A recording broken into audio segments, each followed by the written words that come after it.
Coucou tout le monde, bienvenue sur ma chaîne YouTube L'Univers de Christelle. Aujourd'hui, on se retrouve dans une vidéo sur mes conseils pour reprendre ou débuter la lecture. J'ai eu l'idée de tourner cette vidéo car j'ai repris la lecture de manière très intensive depuis environ 9 mois et j'en suis plus ou moins à l'heure actuelle à un peu moins de 60 livres lus, ce qui est énorme pour moi, sachant que auparavant je lisais peut-être 1 ou 2 livres par an. Je lisais surtout quand j'étais aux études, dans les transports en commun, dans le train, sur la pause de midi, etc. Quand j'étais malade aussi, je prenais toujours un bon Stephen King ou un bon livre d'horreur et voilà, je passais vraiment un très bon moment. Mais pourquoi n'ai-je jamais vraiment lu? Je vais vous expliquer pourquoi. Eh bien, tout simplement parce que je souffre de très gros problèmes de concentration. Ça a toujours été vraiment très compliqué pour moi de me plonger dans un univers sans être distraite. Ça me demandait énormément d'énergie, énormément d'efforts, énormément de concentration et c'est vrai que par période je suis plus propice à la lecture que par d'autres, mais je vais vous expliquer comment j'ai fait pour reprendre de manière intensive depuis 9 mois. Alors, on le sait tous, la lecture est un acte très solitaire, un acte paisible, un acte calme qui demande beaucoup de concentration, comme je l'ai dit précédemment. Et donc, il y a une certaine organisation à avoir, il y a certaines petites choses à développer, à mettre en place pour pouvoir dégager du temps, pour pouvoir se consacrer à ce loisir très solitaire qu'est la lecture. Et je vais tout simplement vous dévoiler mes petites astuces maintenant. On commence avec mon astuce numéro 1 pour débuter ou reprendre la lecture. Et bien, c'est tout simplement se dégager du temps. Et oui, le temps c'est quelque chose de primordial pour se mettre à la lecture puisque c'est un acte qui demande justement du temps, qui demande de trouver des choses à mettre en place pour pouvoir s'y consacrer. Et au lieu de passer vos soirées à chiller devant Netflix sur le canapé, à regarder des vidéos, des séries, peu importe, des films, à scroller sur votre smartphone, sur Facebook, Instagram, Twitter, YouTube, que sais-je, eh bien privilégiez ce temps et consacrez-le plutôt à la lecture d'un livre. Je pense qu'il est également important de se dégager du temps pendant la journée. Donc que ce soit 10 minutes le matin juste avant de vous lever de votre lit avant d'aller travailler ou à l'école, que ce soit pendant votre petit déjeuner. Vous pouvez très bien prendre votre petit déjeuner en lisant quelques chapitres ou quelques pages de votre livre. Vous pouvez également lire dans les transports en commun, je l'ai fait pendant de nombreuses années et c'est vrai que quand on n'a pas d'amis qui voyagent avec nous en train, en métro ou autre, eh bien ça peut être chouette de lire un livre, c'est vraiment très apaisant et c'est très chouette. Vous pouvez lire également 10 minutes le soir avant de vous endormir ou comme je vous l'ai dit en soirée à la place de Netflix, à la place de films, à la place de séries télé. Il faut savoir que les réseaux sociaux ou chiller devant Netflix sont des activités très chronophages, on ne voit pas le temps passer du tout. Encore plus quand on est sur son smartphone en train de regarder la vie des gens, etc. Et donc ça peut être utile de dégager ce temps pour lire justement votre livre préféré. Vous pouvez également lire pendant votre petit déjeuner, durant votre pause de midi, mais également dans les transports en commun. Ça je l'ai fait pendant de nombreuses années, c'était vraiment très chouette. Et attention, vous pouvez également lire en allant aux toilettes, parce qu'on prend tous son téléphone portable aux toilettes. Et bien, au lieu de regarder et d'épier la vie des gens, lisons quelques pages de notre livre préféré et suivons l'aventure de nos héros préférés. Et bien, vous allez me dire, c'est pas beaucoup de temps en fait, 10 minutes par-ci, 10 minutes par-là, etc. Et bien, sachez que c'est la régularité qui va vous faire progresser dans votre lecture et ce sont ces courts moments dédiés à la lecture de votre livre qui vont vous amener en fait à lire davantage, à avoir envie d'avancer dans les chapitres, etc. pour connaître le dénouement de l'intrigue. De plus, je pense que c'est très important de lire petit à petit, d'y aller en douceur, histoire de ne pas trop se frustrer, de ne pas changer trop vite son quotidien. Et de toute façon, il faut que ça reste un plaisir. Et c'est grâce à ces petits moments de 10 minutes ou 15 minutes, c'est à vous de choisir bien entendu. C'est donc grâce à ces petits moments que petit à petit vous allez lire 20 minutes d'affilée, 30 minutes, 1 heure et ensuite vous allez très vite vous retrouver le soir à dévorer votre livre jusqu'au petit matin parce que vous voulez connaître à tout prix le dénouement final et tellement ce livre vous passionne. Et donc c'est comme pour tout, la lecture c'est un peu comme le sport, en fait il faut commencer en douceur pour laisser un peu son esprit et ses yeux s'habituer à ce nouveau loisir pour ensuite que ça devienne un plaisir et une routine. Ma deuxième astuce pour commencer ou reprendre la lecture, eh bien c'est tout simplement de vous créer soit un moment cocooning est dédié à cette passion et ce loisir, ou vous créez carrément un espace qui pourrait vous donner envie de lire davantage. C'est important de se sentir très à l'aise et dans une ambiance assez paisible, etc. pour pouvoir lire votre livre. Je pense que c'est une des bases principales et primordiales pour vous aider à aimer la lecture et à la reprendre. Alors sachez que ça peut juste être d'allumer quelques bougies, d'allumer des petites guirlandes lumineuses, de les mettre dans des photophores, etc. Ça peut être en vous faisant une petite tasse de thé ou d'infusion bien chaude, ou si vous aimez le café, buvez du café. Si vous aimez le chocolat chaud, buvez du chocolat chaud. Prenez un petit plaid sur vous pour être tout cosy, mettez plein de coussins dans votre fauteuil pour être vraiment à l'aise. Voilà, ce sont toutes ces petites choses qui peuvent vous aider à améliorer votre expérience lecture. Vous pouvez également décorer votre espace avec des plantes, etc. avec des livres, que sais-je, mais je pense que ça peut vraiment être sympa de pouvoir le faire. Alors bien entendu, il y a des gens qui préfèrent marcher en lisant, oui ça existe. Il y a des gens qui préfèrent faire du vélo d'appartement en lisant. Oui, encore une fois, ça existe, je l'ai vu à la salle de sport. C'est à vous de trouver votre méthode et la façon qui vous convient le mieux pour lire davantage. Vous pouvez lire assis, vous pouvez lire couché. Personnellement, je vous avoue que je préfère lire couché dans mon lit parce que j'ai des problèmes de dos. Et donc, quand je reste assise beaucoup trop longtemps, ça m'occasionne de très gros problèmes de dos, ça me fait très mal. Donc voilà, ça c'est ma manière à moi de lire. Et en plus de ça, je suis quelqu'un d'assez peut-être exceptionnel, mais je lis dans le noir. Oui, je vais vous expliquer pourquoi. Je lis dans le noir, oui, sur liseuse. Pourquoi dans le noir? Eh bien, comme je vous en ai parlé dans l'introduction, j'ai de très gros problèmes de concentration et donc il suffit juste qu'il y ait un peu trop de lumière autour de moi, même des ambiances cosy avec des petites guirlandes et tout, et je suis incapable de me concentrer sur le texte. C'est une malédiction. Et la semaine dernière, en fait, j'ai remarqué que quand je me plongeais vraiment dans le noir avec ma liseuse qui est rétroéclairée, bien entendu, et bien là, j'étais vraiment absorbée par le texte du roman et je ne pouvais plus lâcher mon livre et c'était juste un plaisir. Donc pour cette deuxième astuce, il est important de bien se connaître et de savoir ce qui vous fait plaisir pour lire davantage. Voilà, n'hésitez pas à me laisser des commentaires juste en dessous pour me décrire dans quelles conditions vous préférez lire, ça m'intéresse fortement. Et il est vrai qu'un endroit vraiment cocooning va vous donner encore plus l'envie de vous jeter à corps perdu dans l'univers de votre roman et cela rendra votre expérience de lecteur beaucoup plus enrichissante.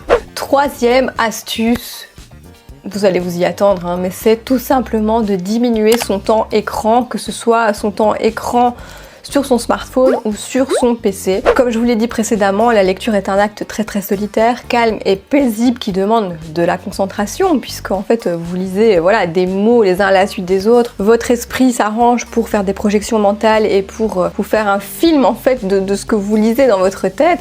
Et si vous êtes continuellement dérangé par des notifications sur votre téléphone, vous n'allez jamais vous en sortir et vous n'allez jamais rentrer dans l'histoire. Donc c'est vraiment très important d'enlever toute forme de distraction liée au smartphone et aux écrans. Vous pouvez tout simplement mettre votre smartphone sur silencieux. Vous pouvez couper le Wi-Fi, vous pouvez mettre votre téléphone en mode avion, trouver l'astuce qui vous plaît le mieux, car en effet, comme je vous le disais, si vous êtes sans cesse dérangé par les notifications des réseaux sociaux ou de vos amis qui veulent à tout prix vous raconter leur vie, eh bien vous n'allez jamais rentrer dans l'univers du roman et finalement l'histoire va vous passer mais complètement au-dessus de la tête et vous n'allez rien comprendre, vous n'allez pas accrocher, alors qu'en fait c'est juste un souci de concentration. Et puis sincèrement, à quoi ça sert d'être continuellement sur les réseaux sociaux? C'est important, je pense, de parfois revenir à soi-même, de s'octroyer du temps pour soi, loin des autres, loin de la vie des gens qui vous entourent, loin de leurs problèmes. La lecture permet ça, en fait, de vous recentrer sur vous-même, de vous évader, de vous changer les idées. Et je pense que c'est très important de ne pas être dérangé pour cela. Ma quatrième astuce pour reprendre la lecture ou lire davantage, eh bien, c'est tout simplement de trouver votre genre littéraire ou vos genres littéraires préférés et ou vos auteurs préférés. Je m'explique, aujourd'hui il y a énormément de genres littéraires, vous en avez à toutes les sauces, vous en avez pour tous les goûts et donc savoir la catégorie qui vous plaît le plus et qui vous fait rêver le plus, qui vous donne envie en fait de tourner les pages du livre sans cesse pour en connaître la fin, eh bien c'est vraiment très important de savoir vers quoi vous dirigez. Pour synthétiser, à l'heure actuelle, il existe les romans feel good, vous avez la littérature contemporaine, vous avez les romans historiques, vous avez les romances, vous avez aussi les romances érotiques. Oui, oui mesdames, je vous vois. Nous avons les polars, les thrillers, la fantasy, la science-fiction, nous avons les BD, les mangas, les romans graphiques, des livres sur la politique, sur l'actualité, sur le sport. Vous en avez vraiment tout un panel et vous allez trouver votre bonheur là-dedans, faites-moi confiance. Une fois que vous avez un petit peu ciblé le genre littéraire que vous préférez, n'hésitez pas à regarder les couvertures des romans parce que parfois elles peuvent vraiment nous interpeller et je pense que ça peut être sympa d'aller aussi avec le feeling de se diriger vers une couverture qui nous évoque quelque chose, un titre qui nous évoque quelque chose. Ensuite, la quatrième de couverture, bien entendu, sert à cela avec son résumé. Et vous pouvez également vous renseigner sur les avis des livres qui vous font de l'œil sur internet.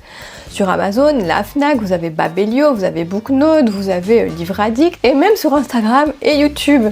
Voilà! Et si dans votre entourage vous avez des gens qui lisent énormément, faites-vous conseiller des livres coup de cœur. Ça peut toujours être sympa, on ne sait jamais, avec un peu de chance, vous allez également avoir un coup de cœur. Petit disclaimer bien entendu, ce n'est pas parce que vous allez vous diriger vers un genre littéraire qui vous fait envie et que vous allez être déçu d'un livre que ce genre littéraire n'est pas fait pour vous. Parce qu'il existe autant de livres que d'auteurs, que de récits, que d'intrigues, que de styles littéraires au monde, sur la terre entière. Donc ne vous arrêtez surtout pas à un échec ou 2 échecs, que sais-je, il y a toujours des pépites qui s'y trouvent, donc persévérez.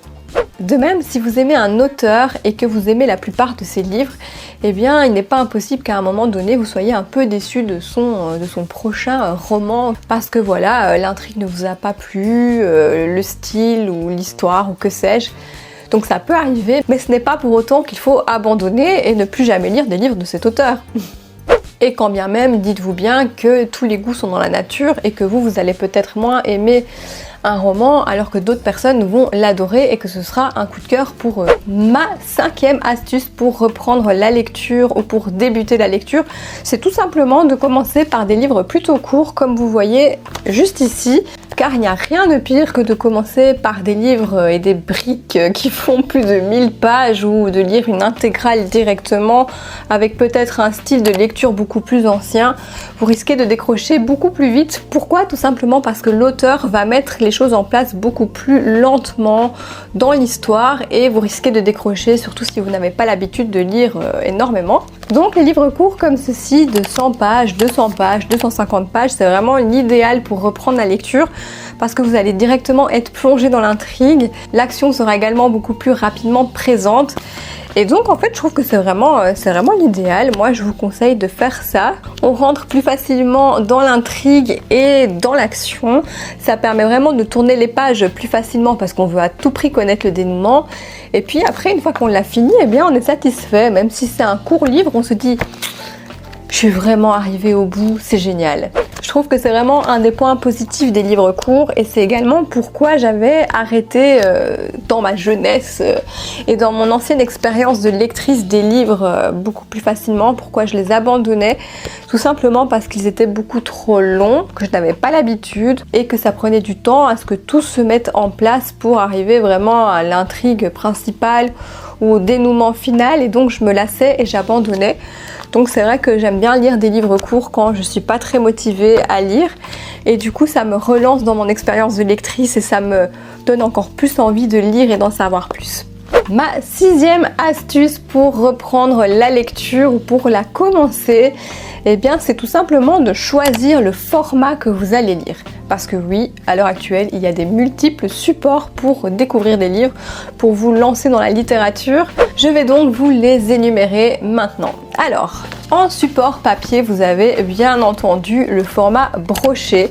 Donc ce sont vraiment les tout grands formats comme ceci qui coûtent plus cher. Quand un livre vient de sortir, il est généralement paru en format broché. Donc vous voyez, c'est assez grand comparé à un livre de poche.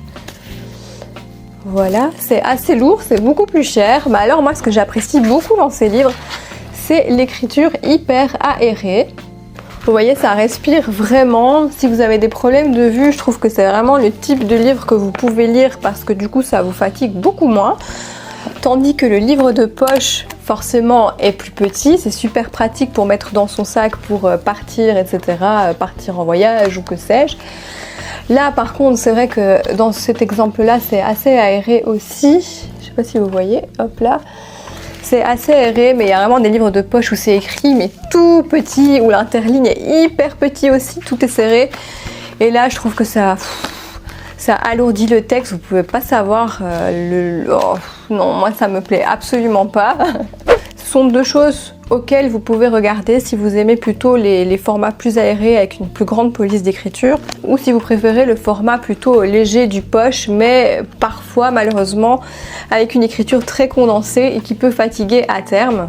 Ensuite, dans les différents supports de lecture, nous avons la liseuse, bien entendu, la liseuse électronique comme j'ai juste ici.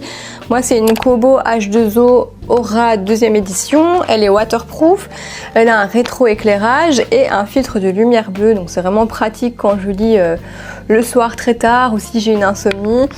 La lumière est réglable, le filtre de lumière bleue permet vraiment de ne pas se fatiguer les yeux, c'est vraiment très pratique. Ce que j'aime, c'est que je ne suis pas malade en voiture quand je lis avec elle, que je peux avoir des milliers de livres dedans et en fait j'embarque juste ça et j'ai pas mon sac avec 3-4 livres vraiment trop lourds. J'ai les marque-pages intégrés, donc plus de soucis. Avant je perdais tout le temps mes marque-pages, donc là ils sont directement intégrés, c'est vraiment très chouette. Vous pouvez sélectionner des passages et des textes du livre simplement en surlignant comme ceci, ce qui m'aide vraiment beaucoup pour mes chroniques littéraires sur mon blog et sur Instagram, puisque je surligne les passages sans abîmer le livre.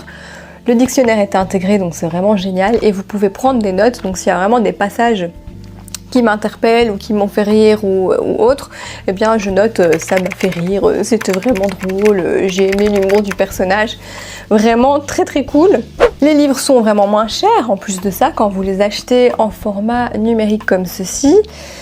Vous avez la suite tout de suite, puisque par exemple si vous êtes en voyage à l'étranger dans un pays avec une langue étrangère, que vous n'avez pas le second tome de votre saga préférée, eh bien il suffit juste de vous connecter au Wi-Fi avec votre compte et vous achetez le livre. Et en 2 temps 3 mouvements, c'est synchronisé sur votre liseuse et vous l'avez et vous pouvez directement commencer la lecture. Et alors le must du must, c'est que pour chaque livre, je peux changer la police d'écriture, la taille de la police et également les marges et l'interligne. Donc voilà, je peux vraiment jongler comme je veux selon si je suis fatiguée, si je suis en forme, pour plus aérer le texte, pour que ce soit moins lourd comme je vous expliquais que le livre de poche qui parfois a vraiment une police d'écriture trop petite et un interligne trop étroit. Avec ça, on n'a vraiment pas de soucis. Ensuite, pour les autres formats en fait de lecture, on a bien entendu le smartphone. Il y a plein d'applications littéraires qui existent sur smartphone et également sur tablette, mais je trouve que ça abîme vraiment les yeux. En tout cas, moi, je suis très sensible à la lumière bleue.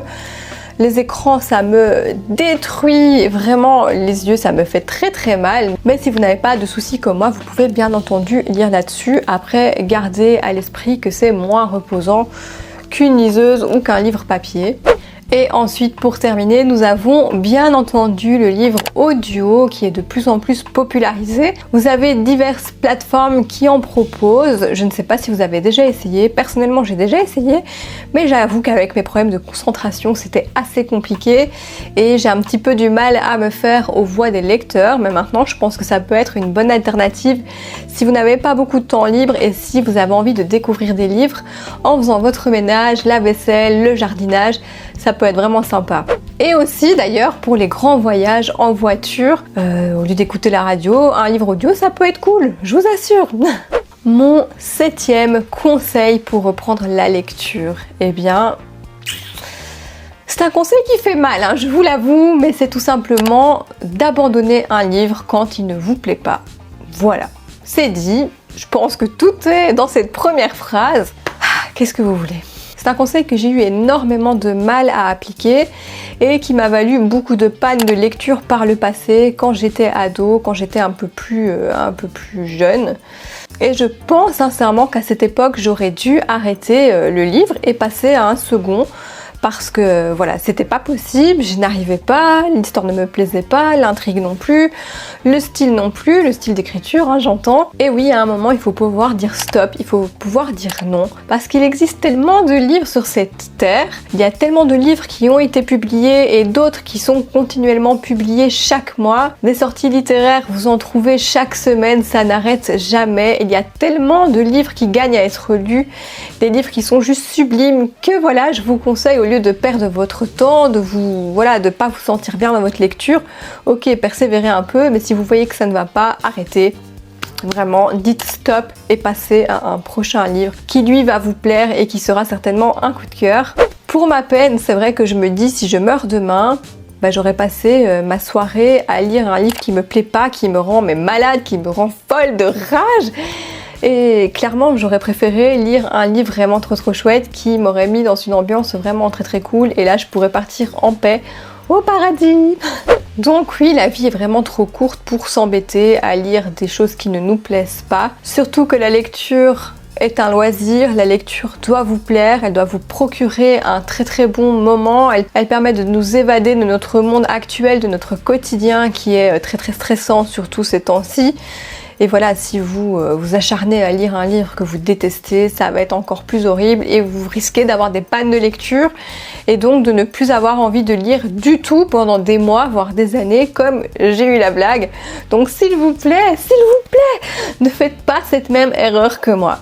Ma 8e astuce pour reprendre la lecture, eh bien c'est tout simplement quand vous avez terminé un livre plutôt long, avec beaucoup de pages, ou très éprouvant psychologiquement ou émotionnellement, c'est d'enchaîner avec un livre beaucoup plus court ou un livre beaucoup plus feel good qui va vous donner de la légèreté et qui va vous redonner un second souffle pour ensuite réenchaîner par après d'autres livres peut-être plutôt lourds ou plutôt longs. Mais voilà, je pense que ça peut être une bonne alternative et c'est une bonne astuce d'enchaîner les livres longs, les livres courts ou les livres très lourds psychologiquement, émotionnellement et les livres beaucoup plus légers. Et c'est vraiment ce conseil qui m'a permis de lire continuellement pendant 9 mois sans panne de lecture et donc d'approcher quasiment 60 livres lus en 9 mois. Donc je trouve que c'est plutôt pas mal. Ce sont des conseils qui fonctionnent sur moi et je pense clairement que ça fonctionnera sur vous. Ma 9e astuce pour reprendre la lecture, c'est un conseil qui s'adresse plutôt aux étudiants. Voilà, ne vous fiez pas à ce que vos profs de littérature, vos profs de français ou d'autres profs, peu importe, vous font lire. Alors souvent ce sont des livres qui véhiculent de beaux messages et qui sont faits pour vous permettre de réfléchir en tant qu'adolescent sur ce que vous souhaitez devenir. Ils sont là pour vous faire réfléchir aussi sur la société, sur le racisme, sur la politique, la religion, l'exclusion, etc.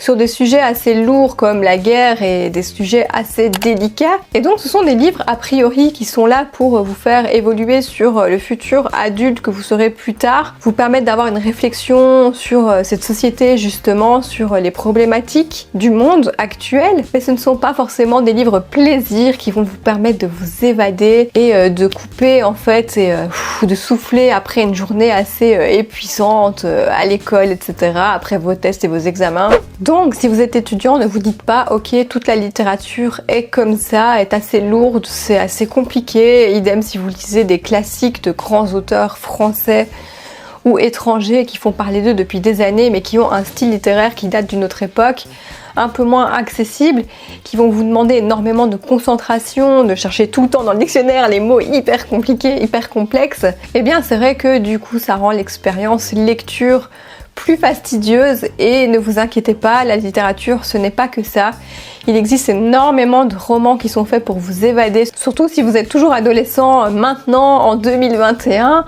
À mon époque en tout cas, il n'y avait pas autant de romans jeunesse et young adultes qui existaient et maintenant vous en avez une flopée dans tous les styles inimaginables et vous avez vraiment de la chance. Donc faites des petites recherches, renseignez-vous sur les livres jeunesse.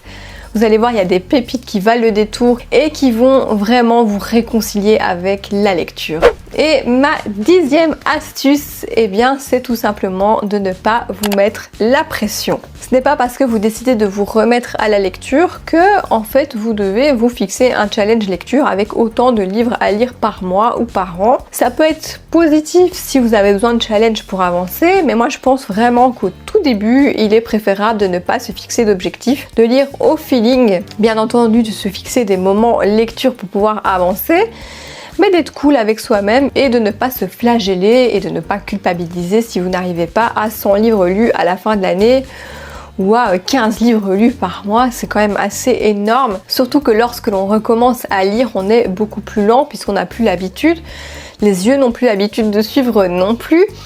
Et donc voilà, vous fixez un trop gros challenge tout de suite, c'est clairement à éviter. Évitez donc aussi de vous comparer à votre meilleur ami qui lit je ne sais pas combien de livres par an, qui dévore les livres sans cesse, qui ne vit que pour ça, alors que vous avez d'autres activités à côté, donc il n'y a pas de comparaison à avoir.